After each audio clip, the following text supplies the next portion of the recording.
오늘 함께 은혜 나눌 작품은 그 1633년에 이거 되게 유명한 걸작입니다. 제목이 갈릴리 바다의 폭풍. 바다 배경으로 그린 유일한 작품이에요, 렘브란트의. 자, 우리와 마찬가지로 이 렘브란트도 그 인생에서 수많은 역경과 폭풍을 겪었습니다. 자녀도 죽었어요, 3명이나. 어머니도 돌아가시고 또 아내도 죽고 파산까지 합니다. 한마디로 그의 인생은 파란만장하다, 이렇게 말씀드릴 수 있어요.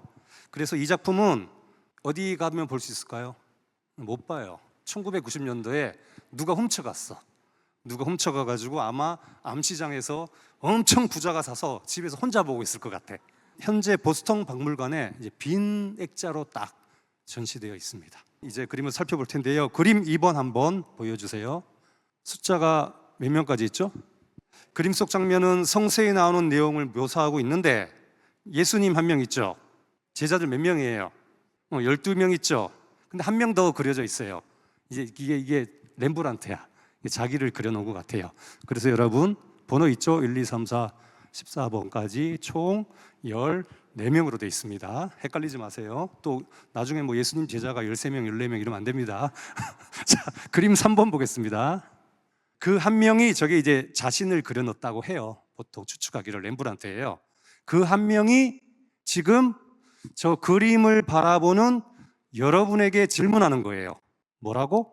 당신은 지금 이 12명의 제자들 가운데 과연 누구의 모습으로 있습니까? 지금 물어보고 있잖아요. 들리시죠? 제가 늘 말씀드리잖아요. 작품은, 그림은 우리에게 뭐 한다? 말을 한다. 자, 화면 전환해 주시고, 먼저 작품의 배경이 마가복음 4장 35절에서 41절입니다. 주님께서 제자들에게 이제 바다 저편으로 가자 하셔서 배를 타죠. 그런데 갑자기 큰 강풍이 일어나서 많은 물이 배에 가득 차 곧 침몰 위기에 있는 그림이에요. 비록 그들이 어부 출신이지만 이거 도저히 감당하기 어려운 상황을 지금 말씀하고 있습니다. 이때 예수님을 바라보니까 어때요? 야속하게도 주무시고 계시죠. 그래서 그들은 다급하게 주님을 깨우며 이렇게 말합니다. 선생님, 우리가 죽게 된 것을 돌보지 아니하시나이까. 그러니까 이제 주님께서 깨어 누굴 꾸짖죠? 바람을 꾸짖고 바다더러 이르시되 잠잠하라, 고요하라. 이렇게 하니까 바람이 순종합니다. 폭풍이 순종합니다. 그 바다가 아주 잔잔해졌어요. 그 다음에 주님이 제자들한테 이렇게 얘기하죠. 어찌하여 이렇게 무서워하느냐, 두려워하느냐, 너희가 어찌 믿음이 없느냐, 이걸 지금 말씀하고 계시거든요. 즉 너희가 어찌하여 이렇게 염려하느냐. 제자들이 심히 두려워하면서 서로 수근수근대요. 그가 누구이기에 바람도 바다도 순종하는가. 여러분, 이 시간 우리는 이 갈릴리의 폭풍이라는 작품을 통해서 인생의 풍랑 앞에서 염려하고 두려워하는 우리의 모습을 돌아보고 그런 우리에게 알려주시는 주님의 해답을 찾기 원합니다. 그리고 어떠한 풍랑 가운데서도 우리의 마음과 생각을 지키시는 하나님의 평강을 체험하는 저와 여러분 되시기를 간절히 소원합니다. 자, 이제 우리 이제 진도를 나가 볼게요. 4번 그림 보겠습니다. 비치아가 렘브란트는 특유의 빛과 어둠을 잘 갖고 놀아요. 특유의 빛과 어둠을 대비시키는 명암법으로 자신이 말하고자 하는 것을 표현하고 있는데, 자, 왼쪽을 보면 파도가 배에 부딪히는 흰 파도와 오른쪽은 어두운 부분을 대조시키면서 딱 들어오는 첫인상이 뭐예요? 그림이 큰 위기 속에서 절망할 수밖에 없는 상황을 지금 보여주고 있는 거예요. 불안해, 위기야, 폭풍입니다. 그림을 보시기 전에 한번 생각을 해보셔야 돼요. 갈릴리 바다에서 어부로 산다는 건 무슨 의미가 있을까? 여러분, 갈릴리 바다는 사실 바다가 아니라 주변이 산으로 둘러싸인 낮은 분지에 자리 잡은 아주 큰 호수입니다. 크니까 바다라고 해요. 그 주변에 산이 많아. 특히 북동쪽에 큰 산이 많아서 그 산 사이의 계곡을 통해서 바람이 자주 불어요. 북동풍이 자주 불어요. 자, 그러니까 높은 산에서 차가운 바람이 내려오고 낮은 그 호수에 따뜻한 바람이 만나가지고 기류가 갑자기 불안해지면서 평온하던 호수가 순식간에 폭풍이 몰아치는 상황으로 바뀌는 호수가 어떤 호수다? 거기서 어부를 한다는 겁니다. 그러면 하고 싶어요, 안 하고 싶어요? 웬만하면 안 하고 싶지. 이때 갈릴리에서 어부는 하기 싫은 직업입니다. 왜? 언제 죽을지 몰라. 언제 죽을지 모르는 이 불안감에도 불구하고 어쩔 수 없어. 가족 살려 생계를 때문에 매일 출항해야 하는 그 심정을 헤아려 보자, 이 말입니다. 그 심정을 가지고 보셔야 돼. 아주 그냥 지긋지긋해. 맨날 그냥 위축돼가지고 두려워가지고 이런 삶을 살았어요, 갈릴리 어부들이. 그래서 그런지 이 예수님의 12제자 중에 어부가 베드로, 안드레, 야고보, 요한, 또 직업이 좀 파악이 안 된 사람이 한 5-6명 있는데 한 4명 이상 제일 많은 직업이 뭐다? 어부야, 어부. 사랑하는 성도 여러분, 그래서 이 질문을 한번 드려보고 싶어. 우리는 언제 주님을 만나고 있습니까? 한번 생각해 보세요. 나는 이 삶을 살면서 언제 주님을 자주 만나나? 언제 주님을 강력하게 만나나? 잔잔한 호수 가운데 만나십니까? 아니면 거센 폭풍 가운데 만나십니까? 이것도 한번 생각해 보시면서 이 작품을 보셨으면 좋겠습니다. 자, 이제 그림 5번 보겠습니다. 렘브란트는 인물들을 이렇게 3그룹으로 나눴어요. 그러니까 왼쪽에 보면 배 앞부분에 돛대를 중심으로 5명이 있고, 오른쪽엔 배 뒷부분 밑에 예수님과 함께 7명이 있고, 또 그림 중앙에 그 렘브란트로 추측되는 사람이랑 또 1명이 딱 붙어 있어요. 2명이. 자, 이런 구도예요. 자, 그림 6번 봅니다. 예수님을 포함해서 몇 명? 렘브란트까지 14명, 여러분까지 15명. 그렇죠? 이렇게 생각하시면 돼. 지금 그들은 이 위급한 순간에 각자의 행동을 취하고 있죠. 그들 중에 나는 저기서 어떤 포지션으로 어떤 행동을 취하고 있는가, 이렇게 보시란 말입니다. 자, 그 다음에 그림 7번 이제 보겠습니다. 왼쪽의 상황을 보면 풍랑의 절박한 상황이 아주 잘 그려져 있어요.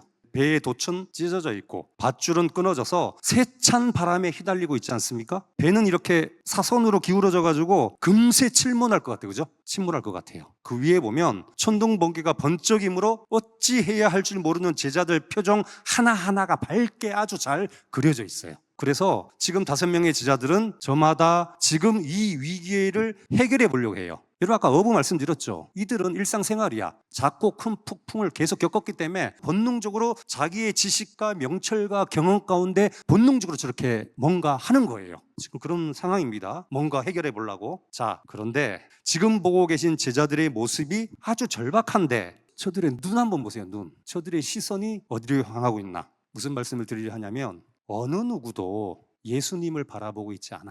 그죠? 오로지 그냥 뭐 자기 명철과 지혜를 의지해서 뭔가 하고 있어. 예수님을 바라보는 사람이 없죠, 왼쪽은. 현재 우리도 각자의 폭풍을 맞아 사투를 벌이고 있습니다. 그렇게 견디기 어려운 어려움과 시련을 만날 때마다 우리는 주님을 바라봐야 하는데, 주님을 바라보지 않고 그 문제만 바라보다가 더 큰 어려움과 시련에 빠지는 그런 모습 아닙니까? 어쩌면 우리의 모습일 수도 있다, 이 말입니다. 그죠? 사랑하는 성도 여러분, 명심하시기 바랍니다. 문제만 바라보면 염려할 수밖에 없어요. 문제만 바라보면 염려와 걱정밖에 할 수 없어. 그 다음에 또 이어지는 게 원망과 불평이고 때문이고 핑계야. 염려와 원망과 불평은 여러분 절대 해결의 수단이 아닙니다. 다시 한번 말씀드립니다. 해결해야 되잖아요. 원망과 불평은 해결의 수단이 절대 될 수 없어요, 여러분. 문제 앞에서 우리는 주님을 바라봐야 된다.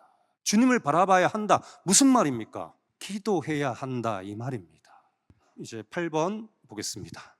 그림의 오른쪽 상황이죠. 여기는 예수님을 중심으로 7명이 그려져 있어요. 일단 이들은 뭐 하는 거예요? 지금 주님을 바라보는 자들이야. 왼쪽은 지멋대로 하는 자들, 오른쪽은 이제 주님과 함께하고 있는 자들. 자, 우리 그림 9번 보겠습니다. 주님과 함께하고 있어요, 이 사람. 그죠? 그럼에도 불구하고 지금 또 뭐 보고 있어요? 지금 파도를 보고 있어요. 겁에 질려 있잖아.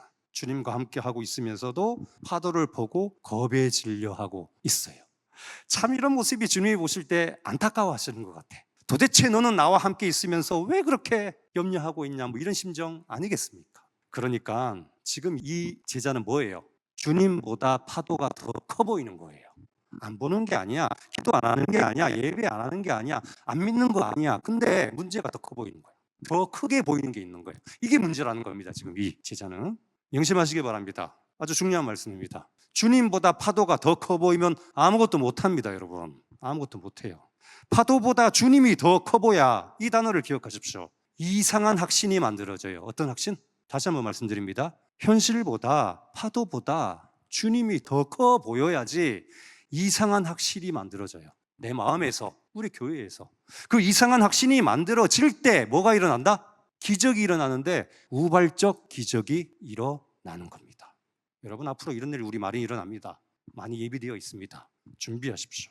다윗이 골리앗을 어떻게 무찔렀습니까? 쌀 엄두조차 안 나지. 왜? 크잖아. 근데 다윗은 왜 나갔습니까? 골리앗보다 만군의 여호와 하나님이 비교하지 못하면 더 커. 그 믿음으로 나간 거 하지 않습니까? 뭔가 하나님이 보이고 이상한 확신이 들고 할 수 있을 것 같고 뭔가 이런 게 차오르다 보니까 이상해. 확신이 들어. 나가서 뭐 합니까? 행동하지 않습니까? 기적이 일어나지 않습니까? 골리앗이 쓰러졌지 않습니까? 아마 살아있는 저는 이렇게 역사될 겁니다, 여러분. 다 갖춰져서 천만의 말씀, 이상한 성령이 주신 확신 가운데 우발적 기적이 일어납니다. 오늘날 우리가 이런 영안을 뜨고 바라볼 때 우리 서강교회에서도 이상한 확신이 우죽순으로 일어날 거고요. 수많은 기적이 일어날 겁니다. 몸이 아픈 자도 일어날 겁니다. 기도합시다. 그렇게 하나님의 영광을 나타낼 줄 믿습니다. 자, 우리 그림 10번 한번 보겠습니다. 자, 그 아래에 있는 사람 보죠? 막 예수님을 어떻게 해요, 지금? 막 흔들면서 뭐라 그랬을까요? 선생님, 우리가 죽게 된 것을 돌보지 아니하시나이까? 라고 하면서 수동적으로? 아니죠. 적극적으로 주님을 깨우고 있어요. 이거 참 의미가 있어요, 여러분. 지금 우리에게 좀 이런 태도가 필요할 것 같아. 지금 이 제자처럼. 어떤 태도? 적극적인 태도. 주님을 흔들면서 매달리는 태도. 한마디로 간절한 태도. 어떤 태도? 좀 간절한 태도. 주님, 우리 교회에 이런 문제가 있습니다. 기도하면서 간절하게 매달리면서 돌보지 않으실 겁니까? 주님, 우리 교회 학교에 교구에 뭐 부서에 이런 문제가 있습니까? 돌보지 않으실 겁니까? 주님, 우리 가정에 우리 자녀에게 그리고 저에게 문제가 있습니다. 언제까지 이렇게 내버려 주시렵니까? 돌보지 않으시렵니까? 좀 이런 매달리는 간절한 적극적인 기도도 좀 필요하지 않을까요, 우리? 여러분, 기회 다 지나가기 전에 바깥 오는 데서 슬피 울면서 통곡하기 전에 애타고 간절하게 주님을 붙잡고 또 뭐 해야 된다? 기도해야 됩니다, 여러분. 기도해야 됩니다. 기도해야 됩니다. 구하라, 찾으라, 뭐하라? 두드려라. 자, 이제 그림 11번 봅니다. 그 옆에 있는 사람을 보니까 예수님께 지금 상황을 두 팔로 벌리고 구체적으로 설명하는 거야. 구체적으로. 마치 이제 요목조목 구체적으로 좀 기도하는 모습으로 봐도 될 것 같아요. 그죠? 그래서 여러분, 우리가 뭐 요목조목 다 구한다고 다 구할 수 있어요? 천만의 말씀. 그런데도 왜 저러고 있습니까? 또 우리가 뭐 그렇게 뭐 긴 시간 들이지 않아도 뭐 잠깐 해도 뭐 마음으로 해도 뭐 주님 다 아시겠죠. 하나님은 다 아시겠죠. 그런데도 이렇게 이 제자는 요목조목 구체적으로 굳이 시간을 들여서 기도하는 그 이유가 뭐겠습니까? 마음이라는 겁니다. 마음이라는 거예요. 뭔가 뭐 사람들에게 보이기 위해서 외식하는 자의 그런 기도로 보시지 마시고 정말 하나님과 애타고 간절하고 지금 죽을 판 아닙니까? 폭풍하게 있지 않습니까? 마음의 표현이에요. 또 기도하는 모습 아니겠습니까? 그림 12번 봅니다. 자, 맨 아래 이제 빨간 옷을 입었는데 이게 뭐 하고 있죠? 이게 출렁이는 파도에 구토하듯이 머리를 감싸지고 고통스러워하고 있잖아요, 지금. 여러분, 어떤 폭풍이 닥치면 드러나요. 강한지 약한지. 그러니까 지금 이 자는 어떤 문제를 대면할 수도 없이 무척이나 연약한 사람입니다. 여러분, 이런 사람들은 안아줘야 돼. 뭐 해야 된다고요? 안아주고 중보기도 하고 도와줘야지. 뭘 또 좀 시키면 안 될 것 같아. 부담을 지우면 안 될 것 같아요. 왜? 감당하지를 못해요. 약하니까. 여러분, 반대로 생각해 볼까요? 리더가 앞장선 일꾼이 견인해야 되는 그 자리에 있는 일꾼이 뭐 이런 상태면 어떻게 되겠습니까? 그 공동체는 어떻게 돼요? 점점 제도와 형식이 허물어지면서 약해집니다. 제도와 형식부터 티가 나고 허물어지면서요, 보이지 않는 영적으로도 점점 약해져요. 그러니까 먼저는 내가 주님 앞에 견고히 서야 그 공동체를 견인할 수 있는 거예요. 먼저는 내가 말씀에 은혜 받는 게 너무 중요합니다. 점검을 할 때 항상 뭐 일은 잘하고 못하고 별로 안 따지고 싶어요. 그냥 주일날 예배 시간에 은혜 받고 있니? 이걸 좀 많이 물어보거든요. 기도하고 있니? 기도 잘 되니? 이걸 항상 물어봐요. 왜? 이게 중요하니까. 이게 중요하니까요. 이게 영역이니까요. 왜? 일꾼은 이 영역으로 끌어가는 겁니다. 앞장선 일꾼이 일을 하다 보면 실수할 수 있어요. 일 안 하는 게 더 문제야, 사실. 크고 작은 사고 칠 수 있습니다. 앞으로도 칠 겁니다. 사람인데 불완전한데 그럴 수 있지. 이때 뭐가 있어야 된다? 영역이 있어야 된다. 영역이 있어야 한다. 그래야, 그 영역이 있어야 그 모든 베풀어지는 실수와 문제를 뭘로 삼아서? 디딤돌로 삼아서 성숙하고 자라나고 성장합니다. 근데 영역이 없으면 어떻게 됩니까? 그런 문제가 있을 때마다, 어려움이 있을 때마다 걸림돌이 돼갖고 도망가잖아. 무너집니다. 저렇게 무너집니다. 그래서 공동체를 이끌어가는 사람에게 가장 중요한 것은 단순히 일을 잘하는 능력이 첫 번째가 아니에요. 먼저 주님 앞에 바로 나를 세울 줄 아는 그 태도와 영역이라는 겁니다. 이거 꼭 저 보시면서 기억하시기 바랍니다. 자, 이제 어느덧 13번 그림 봅니다. 또 거기 토하는 사람 옆에 누구 뭐 하고 있죠 지금? 예수님 앞에서 무릎 꿇고 기도하는 제자가 보입니다. 그는 이 상황 속에서 해답은 오직 주님밖에 없음을 알고 뭐 하고 있습니까? 또 계속 기도해요. 그래서 오직 주님밖에 없음을 고백하고 기도하는 겁니다. 여러분, 하나님의 자녀들이 인생을 살아가면서 도대체 이 막막할 때 있잖아요. 어려울 때 돌파구 하나 없는 여러 상황을 겪게 되는 이유 한번 생각해 보세요. 왜? 사실 모두 다 고난을 겪어요. 크고 작은. 그렇잖아요. 유난히 왜 나는 왜 이런 상황을 겪게 되지? 왜 이런 고통을 겪게 되지? 이런 생각 한번 안 해보셨습니까? 왜 나한테 이런 일이 있게 되지? 그죠? 한번 생각해 보세요. 이렇게 표현드리고 싶어요. 주님께서 야, 너는 나만 좀 바라봐라. 이거 나만 좀 바라봐. 그러니까 성도가 고난이 많은 이유가 물론 자기가 죄지어서 그런 것도 많을 거야. 죄 때문에 고난을 받는 것도 있고 포함해서 사실 더 큰 하나님의 마음은 뭘까? 한번 생각해 봤을 때 하나님께서 너에게 관심이 많다는 거예요. 너를 정말 사랑한다는 겁니다. 결국 나만 보고 의지하게 만들려는 하나님의 의지라는 생각이 들기도 해요. 저는 왜? 내 사랑보다 하나님의 사랑이 더 크니까. 내가 하나님을 사랑하는 것보다 하나님이 나를 사랑하는 게 더 크니까 지금 이런 과정을 통해서 낮추시고 다듬으시고 정금과 같이 14K가 18K, 24K 만드는 거 아닐까요? 자, 다음 14번 그림 보겠습니다. 뭐를 잡고 있죠? 키를 잡고 있어요. 키를 잡고 있는 한 사람이 있습니다. 그는 지금 얼굴이 어때요? 무서워하거나 염려하는 기색 하나도 없이 단단히 키를 붙잡고 있는데 그의 또 눈은 어디로 가 있습니까? 손은 키를 잡고 키를 움직이면서 눈은 어디를 보고 있어요? 예수님께 가 있어요. 그렇게 키를 잡고 주님만 바라보는 그가 지금 여러분한테 이렇게 이야기합니다. 들어보세요. 고난과 시련이 주는 고통과 두려움 속에서 염려만 하지 말고 오직 주님만을 바라봐야 한다. 그리고 이길 수 있다는 굳센 믿음을 가지고 뭐를 가지고? 믿음을 가지고 내게 주어진 자리에서 최선을 다해라. 지금 이 말씀을 하고 있는 것 같아요. 15번 그림 봅니다. 드디어 이제 예수님께 포커스가 맞춰지네요. 잠에서 막 깨어난 예수님이 자신을 깨운 두 제자를 바라보고 있습니다. 예수님의 손 보세요. 축 늘어뜨리고 뭐 별일 없다듯이 아주 뭐 이렇게 느슨하게 계셔. 손으로 그걸 딱 느낄 수가 있는 거예요. 주님은 비록 지금 풍랑 가운데 있지만 아주 평안한 모습으로 우리에게 뭐를 보여주고 있는 거예요? 하나님의 평강을 보여주고 있잖아요. 이런 상황에서도 저렇게 평안할 수 있어. 하나님의 평강을 보여줍니다. 그리고 지금 제자들에게 정말 필요한 것이 무엇인지 전하고 있어요. 지금 저와 여러분한테 정말 중요한 게 뭔지 전하고 있습니다. 너희가 지금 이렇게 나와 함께 하고 있으면서도 어찌하여 이렇게 무서워하느냐? 너희가 어찌 믿음이 없느냐? 너희가 어찌하여 염려하느냐? 우리 또한 믿음이 부족하기 때문에 겪는 일들이 많습니다. 사랑하는 성도 여러분, 지금 주님의 말씀을 꼭 기억하시기 바랍니다. 나와 함께 있으면서 왜 염려하느냐? 기도할 수 있는데 왜 염려하느냐? 지금 이 말씀입니다. 지금 이 그림. 빌립보서 4장 오늘 본문 말씀 그래서 한 번 더 읽어 드릴게요. 아무것도 염려하지 말고 다만 모든 일에 기도와 간구로 너희 구할 것을 감사함으로 하나님께 아뢰라. 그리하면 모든 지각에 뛰어난 하나님의 평강이 그리스도 예수 안에서 너희의 마음과 생각을 지키시리라. 그림 16번 봅니다. 중앙에 이 렘브란트랑 한 명이 딱 붙어 있어. 자, 이 두 사람은 그림을 바라보는 우리에게 뭔가 얘기하고 싶은 게 목소리가 큰 사람이야. 제일 목소리가 큰 사람이에요, 두 사람이. 17번 그림 보면 이제 주님과 함께 있으면서 이 사람 얼굴 보여요, 안 보여요? 등만 보이네요. 아무것도 안 하고 가만히 앉아 있는 것처럼 보이잖아요, 그죠? 자세히 잘 보세요.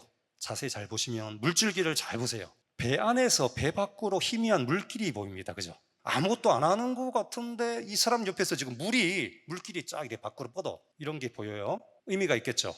주님이 함께 하고 계시기 때문에 이 배는 절대 침몰하지 않습니다.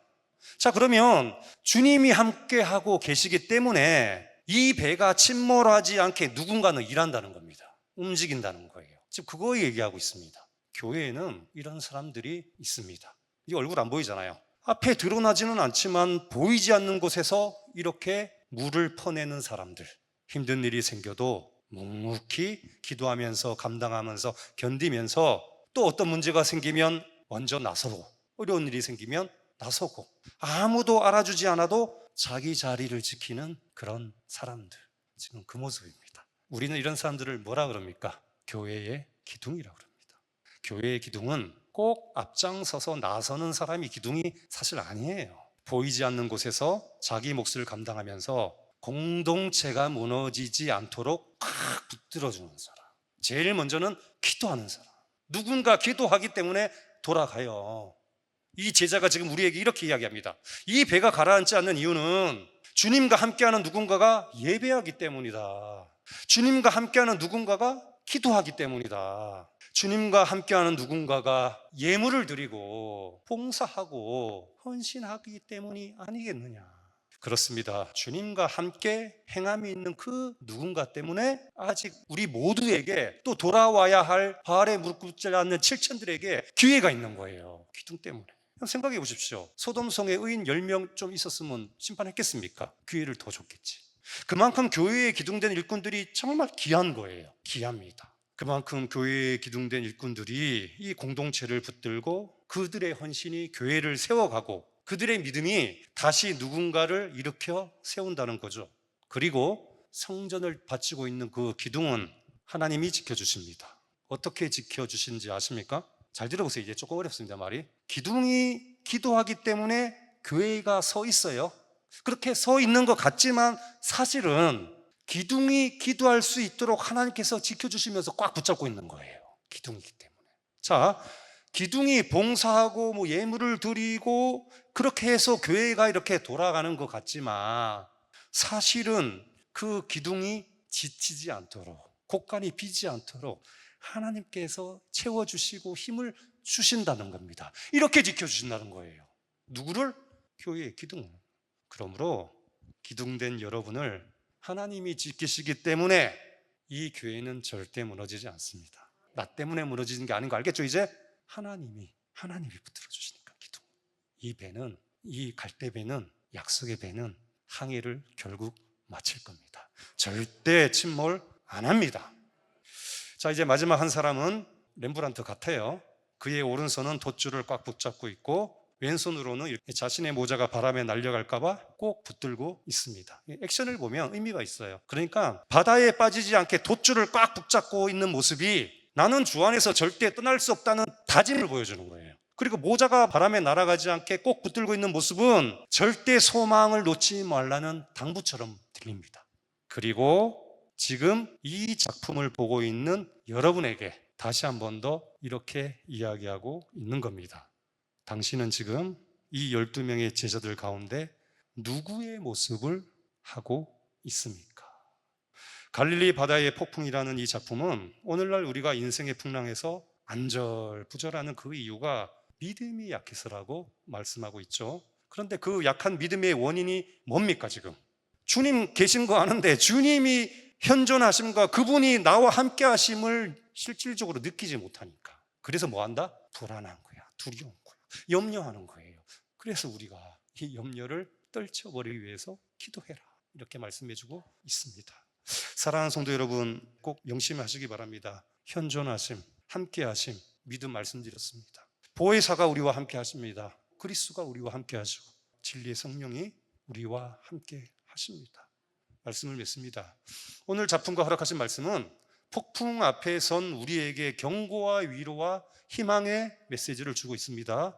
아직 너에게 기회가 있어. 때가 가깝다. 어서 돌이켜라. 이런 말씀 하십니다. 지금 두려워하지 마. 무서워하지 마라. 내가 너와 함께한다. 보혜사가 너와 함께하는 거 믿어. 지금 이런 말씀하고 있지 않습니까? 함께하심을 믿고 인도하심을 믿고, 다시 한번 함께하심을 믿고 인도하심을 믿고, 다만 너희는 아무것도 염려하지 말고 뭐함으로? 감사함으로, 감사함으로, 감사하는 마음이 모든 고난을 이기는 거야. 감사함으로 기도해라. 그리하면 모든 지각에 뛰어난 하나님의 평강이, 누구의 평강이? 아니, 바다도 바람도 순종하는 걸 그래서 보여주신 거예요. 기록해 놓은 거예요. 그 하나님의 평강이 너희 마음과 생각을 지킬 것이다. 반드시 너를 지켜줄 거야. 반드시 제일 좋은 길로 너를 인도할 거야. 어거지로라도, 억지로라도, 멱살 잡고라도 너희를 형통케 하실 겁니다. 왜? 왜? 그렇게 복 주시기로 작정하신 분이 누구예요? 그렇게 약속하신 분이 누구예요?